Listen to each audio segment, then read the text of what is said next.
하였다 하더라. 아멘. 우리는 하나님을 믿는 사람들입니다. 이 세상에 하나님을 믿는 많은 사람들이 있습니다. 그런데 어떤 사람들은 하나님을 믿는 이 신앙생활을 통하여서 하나님의 놀라운 역사들을 경험하는, 하나님의 놀라운 일들을 경험하는 그러한 사람들을 우리는 만나볼 수 있다는 것이죠. 여러분, 신앙생활을 하면서 하나님께서 여러분들과 함께 하시는 그러한 일들, 하나님의 은혜, 하나님께서 정말 나와 함께 하시구나라는 가슴 벅참을 경험해 보신 적이 있습니까? 아니면 그냥 습관에 따라서, 전통에 따라서, 시간에 따라서 그냥 예배에, 이런 표현이 죄송합니다만 출근 도장 찍듯이 주님 이번 주도 출근했나이다, 저를 기억하여 주셔서, 이러고서는 가는, 그냥 왔다 갔다 하는. 이제 어른들은 그걸 뭐라고 표현하는 줄 아세요? 어른들은 그걸 이제 기도하실 때 이런 표현을 해요. 주여 마당만 밟지 않게 하여 주옵소서, 이렇게도 표현합니다. 그런 생활이십니까? 좀 예수님을, 신앙생활을 하게 될 때 하나님을 만나는, 하나님께 믿음 생활을 하는 이게 좀 가슴 벅참, 찌릿찌릿한 감격, 이런 것들이 좀 우리에게 있어야 되지 않겠습니까? 그것이 바로 살아있는 신앙의 증거들이 아닐까요? 오늘 저는 본문 말씀을 통해서 우리가 신앙생활하면서 어떻게 하나님의 역사를 좀 경험할 수 있을까?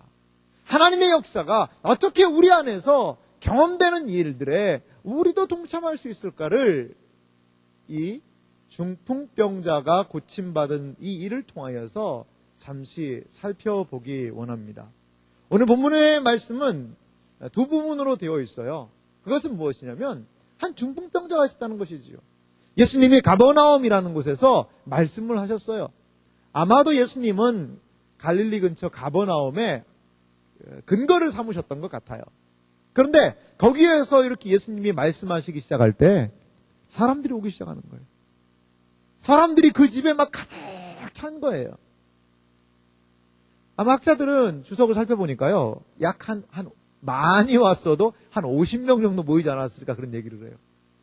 그러니까 그 집 안에 들어갈 수 있는 사람은 제한적이고, 그러니까 막 문 앞에서까지도 가득 사람들이 모여서 예수님이 무슨 말씀을 하신지를 듣기를 원하는 것이지요. 그런데 한 중풍병자 걸린 사람이 있었는데, 이 사람을 사람들이 어떻게 보면 매트채 데리고 와서 가려니까 안 되는 거죠. 그래서 지붕을 뚫고 내려가지고 그 예수님이 낫게 해주는, 그런데 그냥 낫게 해주시는 것이 아니라 죄사함에 대한 선포, 그리고 그의 질병에 대한 고침을 주셨다는 것이 오늘 본문의 이야기입니다. 그러면 오늘 본문의 이야기들을 조금은 좀 우리가 좀 편안한 마음을 가지고 너무 긴장을 하지 마시고 한번 좀 살펴봤으면 좋겠어요. 오늘 본문에 보면 좀 의도적인 것 같은데요. 이러한 중풍병자가 병을 고침받는 상황 가운데서 좀 어려움이 분명히 좀 등장하는 것 같습니다. 2절 말씀에도 보니까 이렇게 얘기를 해요. 많은 사람이 모여서 문 앞까지도 들어설 자리가 없게 되었는데 예수께서 그들에게 도를 말씀하시니라. 이 도를 이라는 보다 하나님 말씀이죠. 하나님 말씀을 증거하신 것 같아요.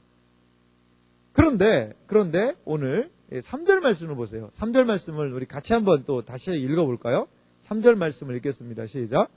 사람들이 한 중풍병자를 4사람에게 메워가지고 예수께로 올세. 자, 한 중풍병자가 있었어요. 그런데 이 중풍병자를 몇 사람이요? 4사람이 메고 오는 것이죠. 그런데 4절 말씀에도 보면 어떤 일이 일어납니까? 거기에 이렇게 등장하고 있어요. 무리들 때문에 예수님께로 갈 수가 없다는 거예요. 여러분, 이 중풍병자를 맨 4사람, 성경은 이들이 누군지는 모릅니다. 근데 어떤 사람이 이렇게 얘기를 해요. 이 중풍병자가 돈이 많은 사람이라 이거죠. 돈이 많다는 거예요. 그래서 종들한테 야, 나를 좀 빨리 저쪽으로 가라, 데려가라, 이렇게 얘기를 했다는 거예요. 근데 그거는 제가 볼 때 좀 아닌 것 같아요. 종들은 항상 어때요? 상당히 시키는 것만 합니다.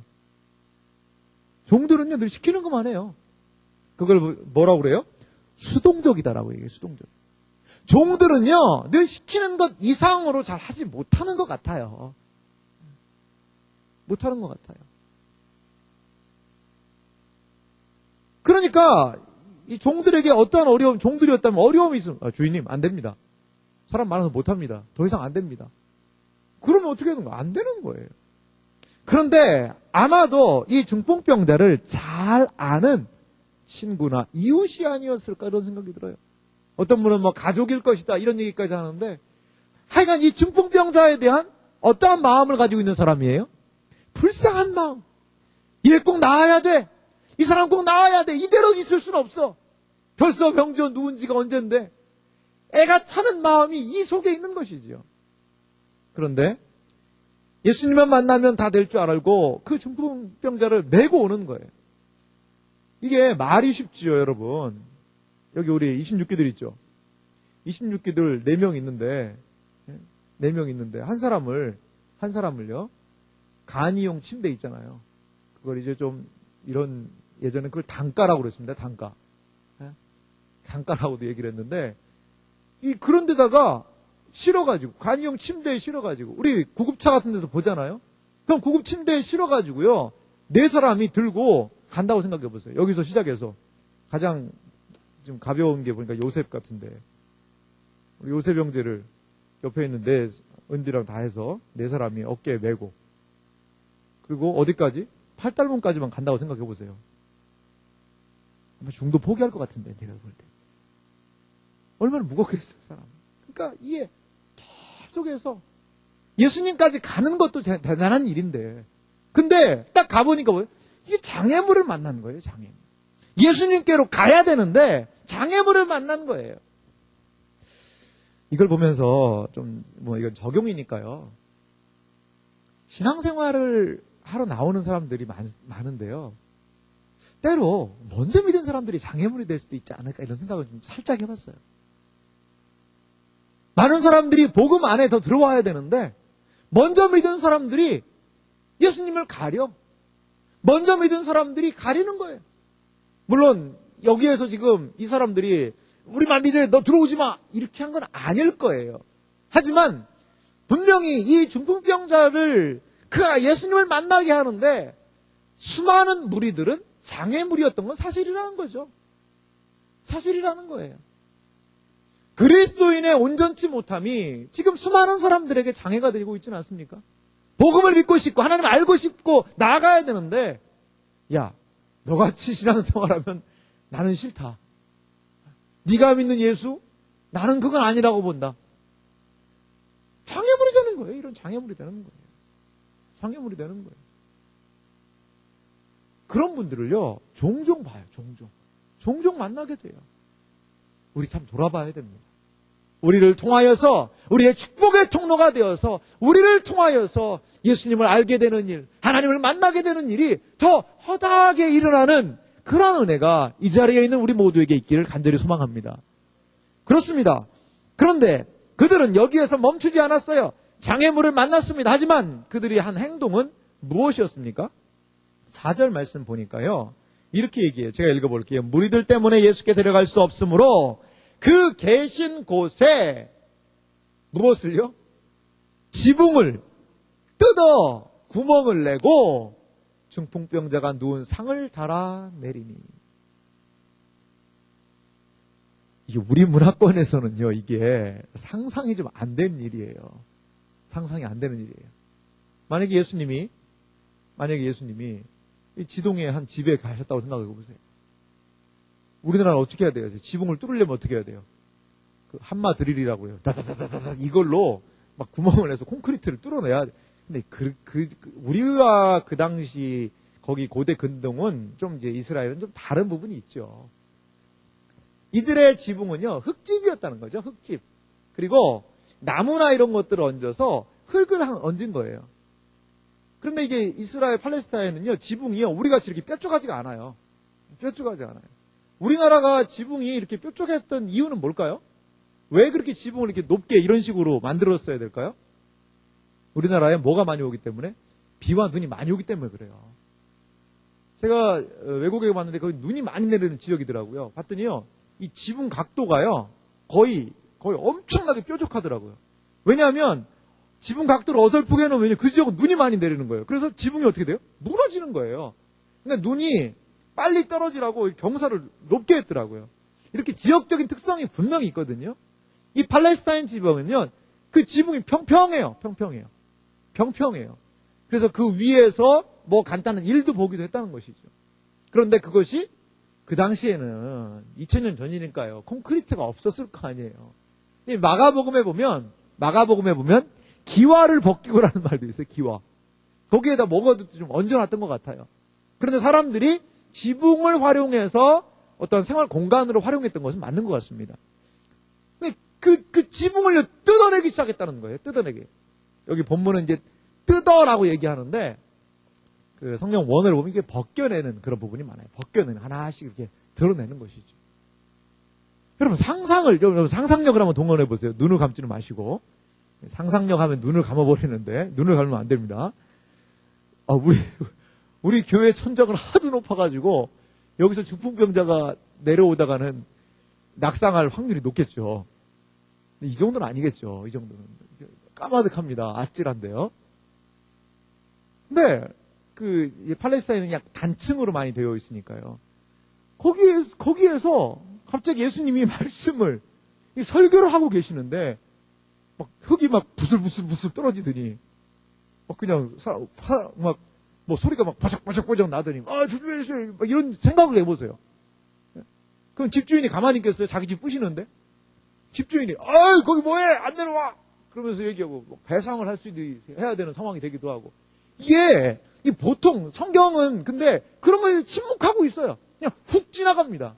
그런데 수많은 분명히 난관이 있었을 거예요. 지붕을 뜯어낸다는 게 보통 일입니까? 남의 집 부셔놨는데 우리 집 고쳐줄 거예요? 그럼 아마 그래서 고쳐줄게요. 걱정하지 마세요. 그러면서 가서 막 뜯어 제키는 거예요. 나무까지 제키고 흙 파내고 그러니까 막 흙이 막 부서지니까 야 피해라 이게 무슨 일이냐 지진이냐 이랬을 수도 있죠. 그리고 여러분 조그만 구멍도 아니라 누가 내려왔어요? 사람이 내려올 만한 구멍을 뚫어야 한다는 거예요. 여러분 얼마나 이들의 행동이 어떻게 보면 우리식으로 얘기하면 오바다. 이게 좀 너무 오버하는 게 아니냐? 꼭 그렇게까지 해야 되냐? 예수님 다음에 만날 수도 있지. 꼭 오늘만 날이냐? 이렇게 생각할 수도 있는 것도 아니겠습니까? 그런데 그들 그러지 않았어요. 이 네 사람은 지붕으로 올라갔고 지붕을 뜯어냈고 그리고 결국에는 이 중풍병자를 예수님이 계신 쪽으로 내렸다는 거예요.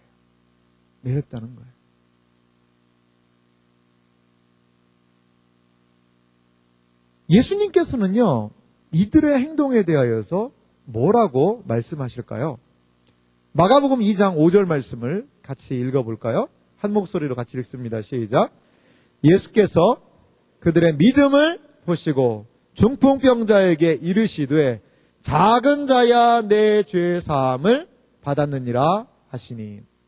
예수님이 무엇을 보셨다고 성경은 이야기합니까? 무엇을 보셨어요? 믿음을 보셨다는 거예요. 누구의 믿음입니까? 그들의 믿음이라는 거예요. 이 네 사람의 믿음일 수 있어요. 그리고 또한 중풍병자 이 사람까지 포함한 이 5사람의 믿음일 수 있어요.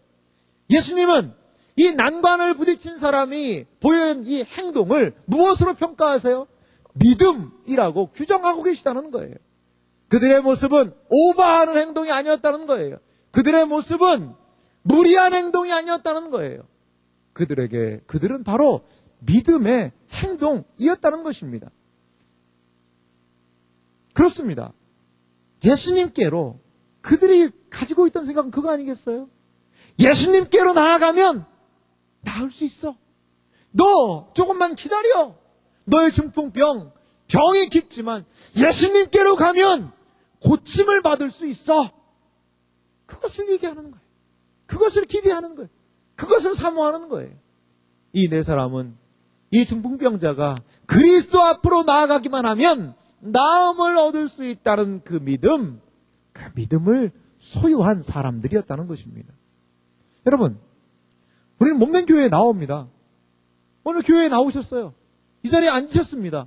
여러분은 어떠한 믿음을 가지고 이 자리에 앉아 계십니까? 여러분 어떠한 믿음을 가지고 주님을 바라보고 계십니까? 그냥 말씀이 들리면 들리는 거고 뭐 안 들리면 마는 거고 나는 그러한 자세입니까? 아닙니다. 그러면 안 됩니다. 여러분들 모든 장애물을 극복해야 돼요. 예배에 나오기까지 얼마나 많은 장애물이 있었어요. 얼마나 많은 장애물이 있었어요. 그 모든 장애물들을 뚫고 여기 왔잖아요. 주차하기가 또 얼마나 어렵습니까? 오늘 또 뭐까지 와요? 비까지 와요. 그러면 뭐가 생각나요? 이런 비 오는 날 오후는 집에서 부침개 부쳐 먹고 누워서 TV 바라보면서 TV는 나의 목자시니 내게 부족함이 없으리로다. 그러면서 있을 법도 하지 않습니까? 그런데 그런 모든 장애물을 뚫고 여기 왔어요. 지난주에 우리 뭐 했죠? 야유회, 밖에 나가서 야유회를 했습니다. 청년부 야유회를 했는데요. 지난주에 생각보다 제가 볼 때는 많은 지체들이 여기서 출발을 했어요. 정말 많은 지체들이 출발을 했죠. 여러분 아실 거예요. 많은 지체들이 출발을 했으나 도착한 자는 심히 적더라. 왜요? 중간에 장애물들이 있는 거예요. 길을 못 다닐 정도로 아니 돌아가신 정조대왕이 다시 살아나셔가지고 또 이렇게 220년 만에 실물 재현 행차를 하신다고 한강에 다리 놓고 막 이렇게 해서 48km를 걸어왔대요. 그거 보려고 저도 깜짝 놀랐어요. 저도 깜짝 놀랐어요. 그냥 사람들이 꽉 있는 거예요. 저는 안 되겠다. 분명히 장안문은 막힐 것 같다. 그래서 중간에 길을 건너가가지고 뒤쪽으로 해서 화서문을 통해서 목적지에 도착했더니 저보다 빨리 간 지체들이 아무도 안 와 있더라고요. 그러니까 여기 맞고 저기 맞고. 그러니까 뭐예요? 장애물들이 있으니까 에이 모르겠다. 그러고서는 중도에 많은 지체들이 탈락해버린 거예요. 그런 부분들이 좀 보이더라고요. 그래요. 우리가 하나님께로 이 야유회 하나 가는데도 장애물들이 있으면 참 힘들지 않습니까? 근데 하나님께로 나아가는데도 얼마나 많은 장애물들이 있냐고요. 여기 도착을 했어요. 와서 예배를 드려요. 앉아요. 그런데 갑자기 생각이 나는 거죠. 내가 방문을 잠그고 왔나 열고 왔나. 우리 집 문을 현관문을 내가 열고 온 것 같은데 내가 차에 라이트를 켜고 왔나. 여러 가지 생각들이 우리의 예배를 막을 수 있습니다. 또 하나, 나는 지금 자야 돼. 이 수면이 보충되지 않으면 난 죽을지도 몰라. 그런 위기감 속에 생명의 위협을 느껴서 수면을 취하는 그러한 여러 가지 장애물이 또 있을 수 있어요. 수많은 장애물들이 있습니다. 수많은 장애물들이. 하나님을 깨로, 그리스도께로, 예배로, 하나님의 은혜로 나아가는 데는 이 네 사람만 장애물이 있었던 것이 아니라 수많은 장애의 요소들이 있어요. 우리의 신앙은 어떻게 보면 장애물의 연속일 수도 있어요. 하나님을 만나러 가는 것, 하나님의 은혜를 경험하는 것, 하나님의 말씀으로 달려나가는 것을 늘 세상은, 늘 이 땅은 우리의 원수 마귀는 막아요. 가로막아요. 왜? 무엇 때문에? 그리스도에게 가면 은혜 받거든요. 예수님한테 가면 은혜 받거든요. 그럼 달라지거든요. 변화하거든요. 그거 싫은 거예요. 그거 싫은 거예요.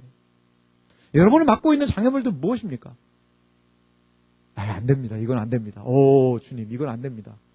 이거는 결단코 넘을 수 없습니다. 여러분, 창조적인 발상이 필요합니다. 그것을 오늘 성경은 예수님은 무엇이라고 말씀하셨어요? 믿음이다라고 얘기했어요. 그리고 이들이 그러한 믿음을 가질 수 있었던 것은 무엇 때문이었을까요? 주님에 대한 기대와 더불어 이 중풍병자, 자신의 이 친구에 대한, 이 중풍병자를 데려온 이 사람에 대한, 이 불쌍한 사람에 대한 사랑 아니겠습니까? 그 사랑이 그 모든 장애를 뚫게 하는 것이지요. 이기게 하는 것이지요. 하나님의 말씀에 대한 사모함, 하나님의 말씀에 대한 기대, 하나님의 말씀 안에서 내 영혼이 온전케 될 수 있다는 것을 믿고 의지하면서 여러분, 우리의 모든 장애물들을 달려넘으시는 여러분들이 되시기를 주님의 이름으로 간절히 소망합니다. 그렇습니다. 우리는 어떻게 보면 이 사람이 나가는 걸림돌이었지만 네 사람은 이 중풍병자, 이 어려운 사람이 주님께로 나아가는 유일한 도구이자 방편이 되었다는 것입니다. 우리가 두 번째로 또 살펴볼 것이 있습니다. 그런데요, 좀 놀라운 일이 있어요. 아니, 놀랍다라기보다는 좀 의문스러운 일이 있어요. 여러분, 다시 한번 2000년 전에 팔레스타인 가버나움에 있는 집으로 돌아가 보겠습니다. 지금 우리가 어디까지 봤죠? 중풍병자가 어떻게 해요, 이제? 자, 내려오는 거예요, 이렇게. 상을 달아가지고 이렇게 내려온 거예요. 봤더니, 우리식으로 얘기하면 이제 보자기 같은 거겠죠. 보자기 같은 거. 이 보자기에 끈을 달아가지고 사람이 이렇게 쭉 쳐서 내려오는 거예요. 그걸 예수님이 딱 보셨어요. 그리고 그들을 함께 보신 거죠. 이렇게 아마 위로 쳐다봤을 것 같아요. 이야, 참 니들 대단하다. 아이고, 수고가 많다. 이거 아니겠어요? 그러면서 중풍병자를 보셨잖아요. 믿음을 보시고, 그럼 어떻게 해야 돼요? 중풍병자에게 이르시되, 그럼 어떻게 해야 돼요? 중풍병아, 나아라! 야, 니들 믿음이 있구나! 네 믿음대로 될지어다! 할렐루야! 그럼 중풍병자 다 나았다! 자, 이제 가라! 그럼 막 거기 사람들이 막, 우와! 그러면서 막 예수님 대단하다고 박수치면 얼마나 멋있는 레파토리입니까? 그런데 예수님이 뭐라고 얘기를 하세요? 5절 보세요. 다시 한번 5절 말씀 하반절만 읽어볼까요? 같이 읽겠습니다. 시작. 중풍병자에게 이르시되 작은 자야 내 죄사함을 받았느니라. 중풍병자 약간 뜨아할 수 있을 거예요. 뭐냐? 좀 낫게 해주지. 죄사함 뭐 그거 좋지만 난 지금 몸이 아파서 못 움직이는데. 여러분, 중풍병이 무슨 병이에요? 이 신체의 일부를 움직이지 못하는 거예요. 그 뇌의 영향, 뇌졸중이나 여러 가지 영향에 의해서 신체의 한 부분을 쓰지 못하는 거예요. 원어적인 의미를 보면 거기에 이런 의미가 있어요. 몸의 일부분 혹은 전신을 움직일 수 없게 되는 증상이다. 움직이지 못하는 병이라는 거예요. 움직이지 못하는 병이라는 거예요. 움직이지 못하는 거예요. 그러면 움직이게 좀 해주시면 안 돼요? 나아라. 이제 됐다. 다리야 팔이야 움직여라. 머리야 움직여라. 말해라. 이렇게 하시면 얼마나 좋겠어요. 뭐 죄사함 받았다. 우리는 여기에서 좀 별로 이게 좀 별로 아닌가? 이런 생각을 할 수 있어요. 왜 그럼 예수님께서는 죄사함을 받으라고 이야기했을까요? 이 예수님의 죄사함에 대한 선포를 들은 사람들이 있었어요. 그것이 누굽니까? 서기관들이었습니다. 그래서 7절 서기관들이 이렇게 얘기를 해요. 7절 말씀 보겠습니다. 이 사람이 예수님이에요. 어찌 이렇게 말하는가? 신성 모독이로다. 오직 하나님 한 분 외에는 누가 능히 죄를 사하겠느냐. 이 서기관은 어떤 사람이죠? 성경 베끼는 사람이에요. 쉽게 얘기하면. 그런 그 부류의 사람들이었는데요. 이 서기관들은 항상 이 예수님의 행동에 대해서 뭐하고 다니는 거예요? 수첩 들고 다니는 거예요. 수첩 하나 딱 들고 다니면서 예수가 이런 행동했다. 다 적는, 그 사람들 주특기는 적는 거거든요. 그러니까 예수님의 행동, 뭐야 저거? 죄를 사해? 하나님만 죄 사할 수 있지. 어떻게 사람이 죄를 사해? 저것 봐라. 이거 신성모독이네. 하나님을 무시하는 초사네. 어떻게 이게 인간이 저런 신성모독적인 말을 할 수가 있는가? 이렇게 속으로 생각하는 것을 예수님이 아셨어요. 그러면서 예수님이 9절에 한 말씀을 하십니다. 9절 말씀은 같이 읽어볼까요? 같이 읽겠습니다. 중풍병자에게 내 죄사함을 받으리라 하는 말과 일어나 내 상을 가지고 걸어가라 하는 말 중에서 어느 것이 쉽겠느냐? 본문을 다시 한번 보여주세요. 여러분, 어느 게 더 쉬울까요? 보세요. 중풍병자에게 내 죄사함을 받으라. 받았느니라 하는 이 말과 일어나 내 상을 가지고 걸어가라. 이 두 말이 있어요, 여러분. 여러분 생각하기에 뭐가 여러분 더 쉬워 보여요? 네? 뭐가 더 예수님 뭐라고 그러셨죠? 쉽겠느냐? 네, 뭐가 더 쉬워 보여요? 여러분이 생각할 때 어때요? 죄사함 받는 게 더 쉽지 않나? 왜요? 왜 그렇게 생각하세요? 죄사함이 보이지 않잖아요. 그 죄사함을 받았는지도 확인할 일도 없으니까. 그럼 죄사함 받았느니라. 근데 중풍병 고치는 일은 어때요? 육신의 병을 고치는 건 어때요? 어렵죠, 여러분. 아니, 중풍병자가요, 그냥 했겠어요? 별별별 노력은 다 했을 거라고요. 이거 먹으면 낫는다, 이 운동하면 낫는다, 이렇게 하면 낫는다, 저렇게 하면 낫는다. 온갖 이 중풍병을 고치기 위해서 수단과 방법을 다 가리지 않고 애썼을 거라는 것이지요. 결과는 그 상태 그대로예요. 점점 굳어집니다, 여러분. 중풍병 점점 몸 안 쓰면 더 굳어집니다.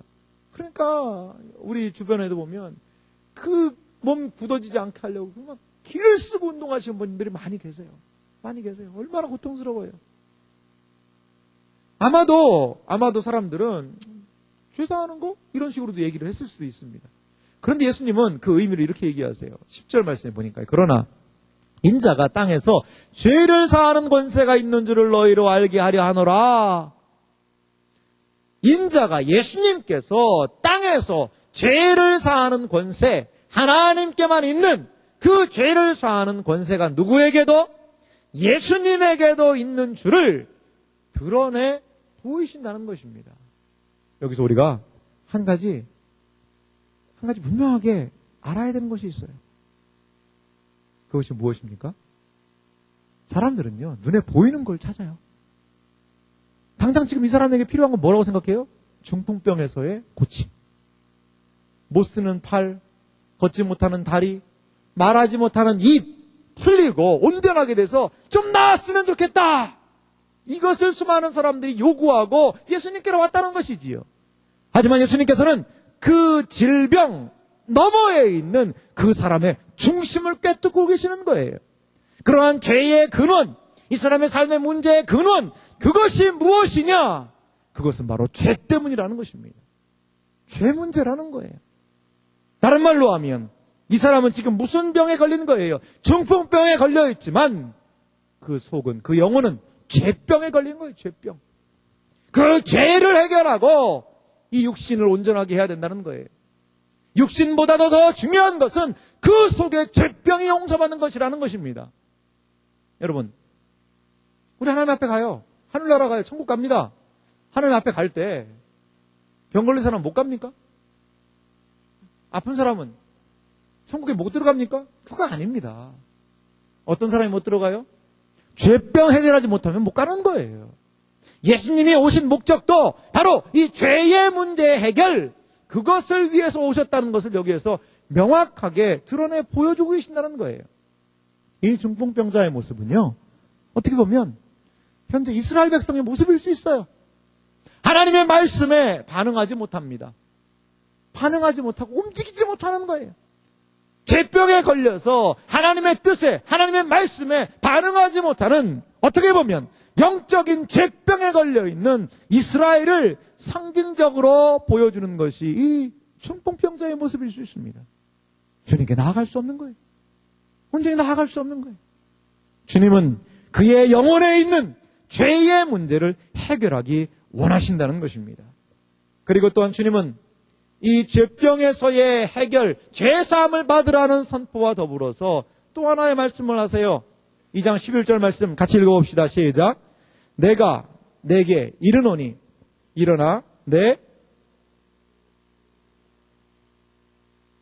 예수님께서는요 이렇게 말씀하세요. 내가 내게 이른다. 중풍병자에게 하시는 말씀입니다. 일어나라. 세 개의 동사가 있어요. 일어나라, 가져라, 집으로 가라. 세 개의 동사를 말씀하고 있어요. 명령어예요, 명령. 일어나라고 말씀하세요. 이 일어나라는 말씀은 중풍병자의 병을 고치는 실질적인 액션이셨을 거예요. 행동이었을 거예요. 일어나라는 거예요. 일어나라는 거예요. 그렇게 앉아있지 말고 일어나라는 거예요. 그의 영혼의 자유를 허락하셨던 그 주님이 그 영혼의 죄병을 사함을 받음을 선포하신 그분께서 이제 이 중풍병자의 무엇도 육체적인 문제를 해결하시는 거예요. 일어날 수 있게 하셨어요. 그리고 내 상을 가지고 라고 얘기를 하고 있습니다. 상을 가져라. 이 상이라는 것은요, 앞에서 등장하지만요, 우리식으로 얘기하면 뭘까요? 매트 정도 생각하면 될까요? 매트. 요 있지 않습니까? 요. 매트 그런 거예요. 그래서 쭉 내리워졌던 그 매트를 둘둘둘둘 말아서 아니면 착착착착 접어서 들으라는 거예요. 들으라는 거예요. 이 매트가 무엇이었습니까? 이 요가 무엇이었습니까? 그의 질병의 상태의 상징물이었어요. 그는 그걸 들 수 없었어요. 가질 수 없었어요. 거기에 뭐만 할 수 있었어요? 수동적으로 누울 수밖에 없었어요. 그런데 주님은 이제 그것을 네가 들으라는 거예요. 네 손으로 들으라는 거예요. 그 문제의 근원을 이제 네가 해결할 수 있는 힘을 주님이 주신다는 것입니다. 그리고 어디로 보내세요? 집으로 보내십니다. 집으로 보내라는 거예요. 이 중풍병자의 영혼을 온전하게 하시고 이 중풍병자의 육체를 온전하게 하셔서 다시금 그의 집으로 보내신다는 거예요.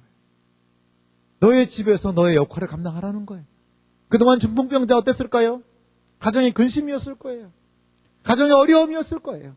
가정의 슬픔이었을 거예요. 본인도 해야 할 일이 많이 있지만 감당하지 못했을 것입니다.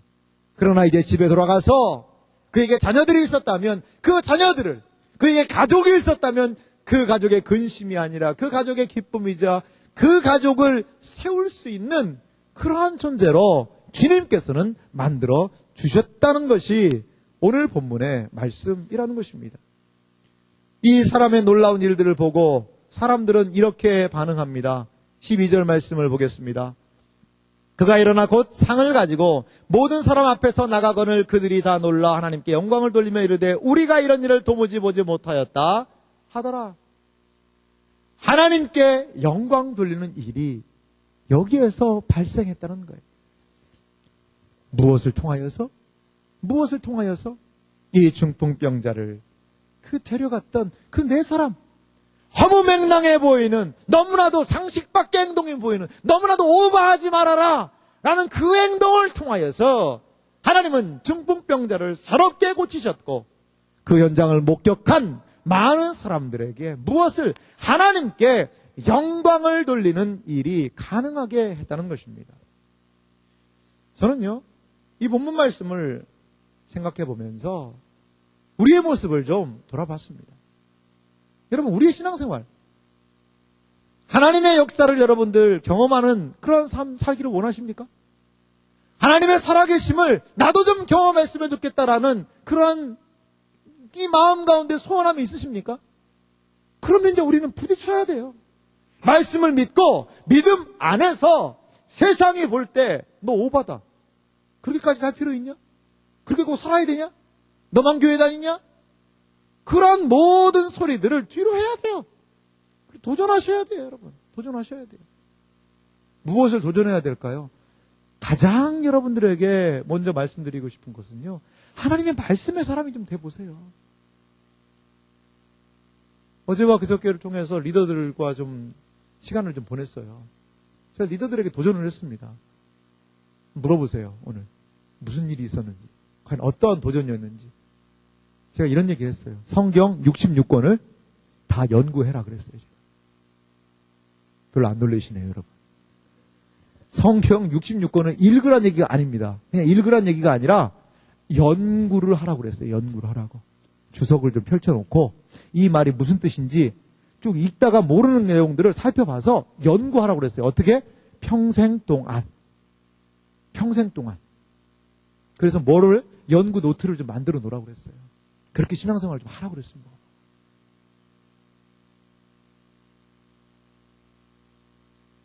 웃는 분들이 많이 계세요. 그러다 다 목사 되면 어떡합니까? 걱정하지 마세요. 걱정하지 마세요. 그러다 다 선교사 나가면 어떡합니까? 걱정하지 마세요. 주님이 선교사라 부를 사람들이 이미 다 결정을 하시고 지금 하고 계실 거예요. 그거 한다고 갑자기 성경 연구 시작했다고 오! 너 성경 연구하냐? 너 일로 와, 너 선교사. 이러지 않으세요. 워. 여러분, 시대의 표준에만 맞게 신앙생활 하려고 하지 마세요. 주님의 표준에 좀 맞추세요. 우리가 인생에 있어서 너무나 결정할 사항 많지 않습니까? 어떻게 결정해요, 여러분? 어떻게 상황을 판단하고 어떻게 일들을 해야 될까요? 과연 여러분, 수많은 판단과 수많은 결단과 수많은 시간 가운데서 여러분 어떻게 여러분들의 삶을 이끌어 나가실 거예요? 무엇을 가지고? 친구가 얘기해주는 경험 가지고? 멘토들의 그런 말들을 통해서? 자기계발서의 몇 가지 문구를 통해서? 그럼 결정하고 판단하고 그렇게 행동해 나가실 것입니까? 여기에 신구약 성경 1189장에 하나님의 분명하신 뜻이 드러나 있고 그 뜻을 부여잡고 하나님의 뜻이 무엇인지, 하나님의 생각이 무엇인지를 알면 알수록 우리의 생각, 우리의 판단, 우리의 결정은 하나님이 기뻐하시는 결정과 가까이 갈 수 있다는 것을 여러분 믿으시기 바랍니다. 여러분 믿어야 돼요. 금요일 밤에도 제가 리더들에게도 얘기 나눴습니다만, 여러분 신구약 1189장 중에 성경 5장밖에 몰라. 5장은 내가 연구를 해서 알아. 근데 1185장은 몰라. 그런데 그러한 거 가지고 여러 가지 잘 결정하고 잘 살아. 하나님 뜻과 모를 수밖에 없는 거예요. 아니, 하나님의 뜻이 무엇인지 모를 수밖에 없는 거예요, 여러분. 여러분, 우리의 신앙생활을 좀 돌아보시기 바랍니다. 그리고요, 우리의 일평생이 짧습니다. 상당히 짧아요. 시대의 표준에 맞게 신앙생활 하지 마세요, 여러분. 옆 사람이 그냥 대충 하니까 나도 대충 그렇게 하지 마세요. 하루에요, 여러분, 기도 얼마나 하세요? 기도해야 됩니다, 여러분. 기도해야 돼요. 기도해야 이 하나님의 말씀이 머리에만 뱅뱅뱅뱅뱅 맴도는 그런 교만한 사람 되지 않습니다. 하나님의 말씀을 내 가슴으로, 내 손발로 끌어당기는 것은 묵상력 기도입니다.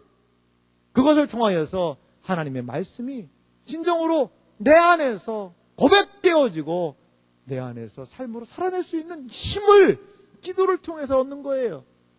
저는 이렇게 비유합니다. 하나님의 말씀은 방향을 우리에게 보여주고 있다. 그리고 또한 기도는 그 방향으로 나갈 힘을 준다. 말씀과 기도가 이런 역학관계에 있다고 저는 봅니다. 그럼 힘이 없는 사람이 있어요. 기도 부족한 사람이에요.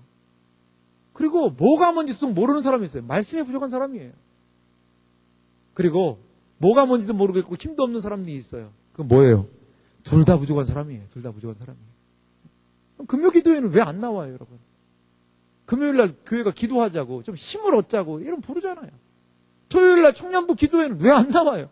와서 기도하자는 거 아니에요. 청년부를 위해서 우리 기도하자는 거 아니에요. 말씀 사경에는 여러분 왜 합니까? 우리의 방향을 좀 보자는 거예요.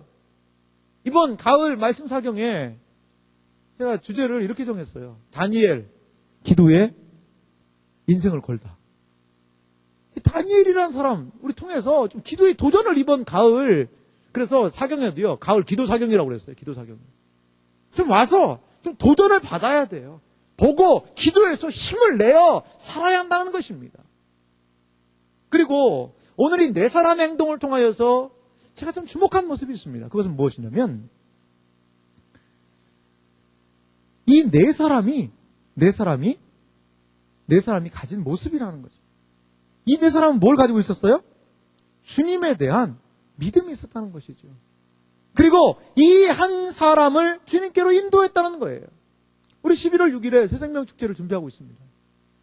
이게 참 많이 생각이 나더라고요. 그래서 뭐 네 사람당 한 명은 데리고 와야 된다 이런 거 아닙니다.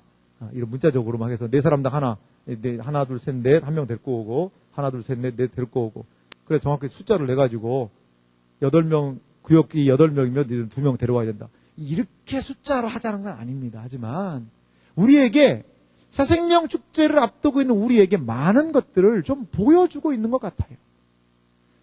지금 이 교회 문 밖에 있는 수많은 영혼들, 하나님께 나아가고 싶지만 그들이 우리가 겉보기에는 뭐 움직이지도 않고 아무짝에도 하나님께 나아가는 기대가 없어 보여요.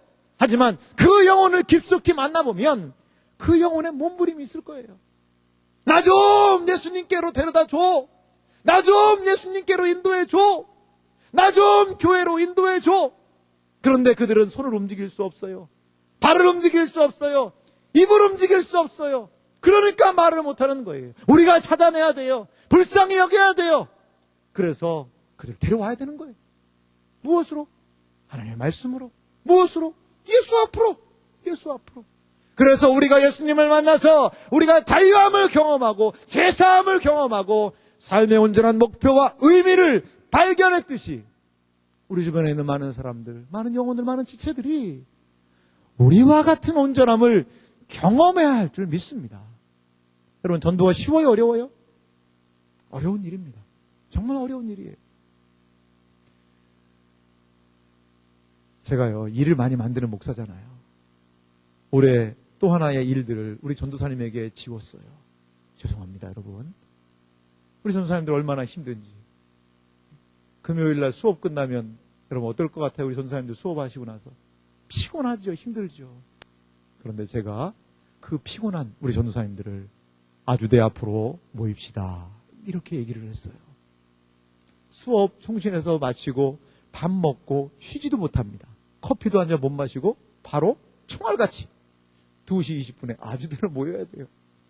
얼마나 힘들까. 저도 압니다. 이 행동을 언제부터 한지 아세요? 지난 3월부터 했습니다, 여러분. 3월부터 계속 아주대에서 이게 전도지 나눠줬어요. 우리끼리 웃으면서 이런 얘기도 했어요. 이 잘 돌리는, 여러분 좀 상황이 보이죠? 막 열심히 진짜 이렇게 알바 비슷하게 막 이렇게 하기도 하고, 어떤 때는 의무감에 하기도 하고, 그래서 야, 영업 잘한다. 우리 속으로 막 서로 이렇게 웃기도 하면서 얘기도 하고 그랬어요. 근데 좀 이렇게 막 하면 하나님이 막 아주대 영혼들을 막 보내주셔가지고 여기 아주대 영혼들이 막 그득하게 차고 이런 것들을 보여주시면 얼마나 좋아요. 이렇게 내내 했는데도 전도지, 물티슈 막 이런 것들만 이 낭비 아닐까? 이런 생각이 들더라고요. 그래도 했죠. 순종하면서 하자. 그랬는데 지지난주에 이 전도를 이렇게 하는데 한 지체에게 우리가 일상적으로 평상시 같이 이렇게 했어요. 그런데 한 지체가 우리가 교회에 나눠준 이 소식 그 홍보지를 딱 아주 주의 깊게 보더라고요. 그리고 말을 잘 걸어야 돼요. 보통 지체들이 어떠냐면 거의 광속의 속도로 갑니다. 광속 알죠? 상당히 빠른 속도로 지나가요. 저희가 서서 이걸 주려고 하면 저희 2m 앞에서는 속도가 2배로 빨라집니다. 왜요? 빨리 가면 주기가 민망하거든요. 이렇게 떨리거든요. 그런데 이 지체가 약간 여유 있게 걸어왔었고 제가 전도지를 줬을 때 받아들였는데 시선이 탁 그쪽에 고정되는 걸 제가 봤어요. 그래서 그 지체한테 제가 얘기를 했죠. 교회 다니세요? 라고 얘기를 했는데 이 자매가 무슨 얘기를 하냐면 아, 네 라고 얘기하더라고요. 어느 교회 다니세요? 그랬더니 교회를 찾고 있어요 라고 얘기하더라고요. 찾고 있어요. 참 하나님이 만나게 하시지 않았을까 저는 생각이 들어요. 그래서 거기 서로 연락처를 나누고 그 자매가 지난주에 우리 교회에 왔을까요? 안 왔을까요? 와서 등록했습니다. 등록했어요. 지금 오늘 어디에 앉았는지 잘 모르겠는데 그 자매 얘기해서 제가 미안하긴 합니다만 이렇게 하나님 만나게 하시더라고요. 본인도 찾고 있었대요, 교회를. 그런 얘기를 하더라고요, 자매. 여러분, 문제는 누군지 아세요? 우리예요, 우리. 전도를 못하는 문제는 우리예요. 이미 나 좀 전도해 주세요. 나 좀 예수 교회 데려가줘 라고 무언에 많은 사람들이 이야기하고 있을지 몰라요, 여러분. 우리가 저 사람은 인상이 험악해. 저 사람은 좀 무섭게 생겼는데 너무 싸나워. 쟤 건들면 안 돼. 이렇게 우리가 스스로 장애물을 만들지 마시고 그럼 나가세요. 누구처럼? 내 친구처럼. 그럼 마음에 부담 있는 사람 있죠? 이 전도할 때마다 부담되는 사람 있잖아요. 그 친구를 위해서 나가세요. 다시 권면하세요. 리더를 하다 보면 누가 항상 있어요? 장기 결석자들이 있다는 거예요. 이제 처음에 몇 번 연락했지만요. 계속 연락하면 민망해. 그래도 다시 한번 이 전도 축제, 다시 한번 새생명 축제 콜링하세요, 여러분. 콜링하세요. 무슨 심정으로? 누구의 심정으로? 이 중풍병자를 지고 날랐던 네 사람의 심정이 되어서 그들과 같은 믿음을 우리에게 허락해 주소서라고 기대함을 가지고 우리 이번에 나아갔으면 좋겠어요. 그러할 때에 무엇을 보게 됩니까? 우리 공동체가 하나님의 영광을 보게 될 줄 믿습니다. 그리고 그런 전도를 통하여서 하나님이 영혼을 주 앞으로 인도하는 것을 기뻐하시는구나라는 하나님의 가슴 벅찬 은혜의 역사를 우리가 경험하게 될 줄 믿습니다, 여러분. 단순한 행사 아니에요. 여러분, 혼자 스스로 하기 힘들어하니까 교회가 날을 정하고 시간을 정해서 이렇게 전도로 콜링할 수 있는 그런 기회를 만드는 거예요, 여러분. 단순한 행사 아닙니다. 그냥 한 번 행사로 그치는 거 아닙니다. 영혼의 문제이고, 그리고 또한 주님께로 나오는 문제이고, 한 영혼이 온전케 되는 문제라는 것을 여러분 꼭 기억하시기 바라요. 그래서 이번 11월 6일 새생명 축제에 수많은 영혼들이 주님께로 돌아왔으면 좋겠습니다. 저 영혼도 온전케 회복이 되고, 이 영혼도 죄사함으로 회복되어지고, 그 삶의 근원인, 삶의 문제를 하나님 앞에서 해결되는 것들을 바라보기를 소망해요. 여러분 주보에 넣어놨어요. 제10회 새생명 축제라고 넣어놨어요. 여기에 과연 누구를 적어야 할까? 누구를 적어야 할까? 과연 누구의 이름을 적어야 할까? 여러분 실패해도 좋아요. 잘 안 돼도 좋아요. 하지만 여러분의 일생 가운데, 여러분이 이 땅에서 신앙생활하는 가운데 적어도 한 20명은 전도해서 주님 앞으로 결신하고 인도해야 되지 않겠습니까? 그러한 일들이 있어야 되지 않겠어요? 전도자의 삶을 살아야 되지 않겠습니까? 여러분들에게 강력하게 도전합니다. 그러면 이렇게 하나님의 뜻에 동참하게 될 때 우리는 무미건조한 신앙생활을 벗어날 수 있다고 봐요. 왜요? 주님이 그럴 때 우리에게 열심을 주시는 거예요. 장애를 극복할 수 있는 힘을 주시는 거예요. 장애물을 넘을 수 있는 힘과 지혜와 능력을 주시는 거예요. 이 네 사람을 보세요. 그 사람을 사랑했고, 그러자 이 영혼에 대한 사랑이 많은 무리의 장애물도 뚫고, 지붕이라는 장애물도 뚫고, 여러 어려움의 장애물도 뚫고 결국은 주님 앞으로 인도하게 되었다는 거예요. 무엇이? 그 영혼에 대한 사랑이, 그 주님에 대한 기대가, 그 주님에 대한 믿음의 역사가 이 모든 일을 가능하게 했다는 것입니다. 이 자리에 있는 사랑하는 여러분, 주님의 믿음의 역사를 보기 원하십니까? 무엇을 통해 믿음의 역사를 볼 거예요? 이번 새생명 축제를 통하여서 우리가 영혼을 품고 그들을 주께로 인도함으로 인하여서 하나님의 놀라운 살아있는 역사를 경험하시는 여러분들이 되시기를 주님의 이름으로 축원합니다. 같이 기도하겠습니다. 이 시간 기도합시다.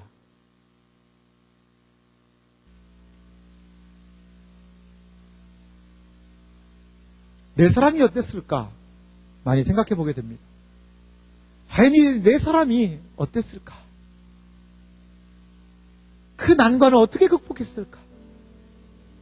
내가 그 자리에 있었더라면 그 침상 들고 지붕 올라가서 지붕 뜯어내고 그렇게 할 수 있었을까? 성경은 그 행동에 대하여 믿음이라고 규정하고 있습니다. 우리도 이러한 믿음을 가지고 영혼을 주께로 인도할 수 있도록 도와달라고 다시 한번 우리 영혼을 생각하며 나의 영혼을 바라보며 그리고 주께로 인도할 영혼을 생각하며 같이 기도하도록 하겠습니다. 같이 기도하겠습니다.